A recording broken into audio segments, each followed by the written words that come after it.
বিসমিল্লাহির রহমানির রহিম। আল্লাহ সর্বশক্তিমান। দেখতে পাচ্ছেন এটা হচ্ছে একটা সরিষা ক্ষেত। সরিষা ক্ষেতের ভিতরে হচ্ছে একটা বাট গাছ।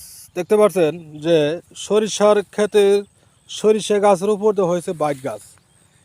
এখানে সরিষা ক্ষেতের মানে এরকমই একটা পরিস্থিতি, সরিষা গাছ খুঁজে পাওয়া যাচ্ছে না।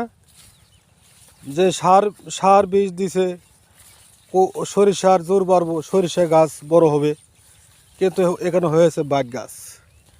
পোড়া খাতরায় বাট গাছ। দেখতে পাচ্ছেন সরিষা কোনো গাছ খোঁজ পাওয়া যাচ্ছে না।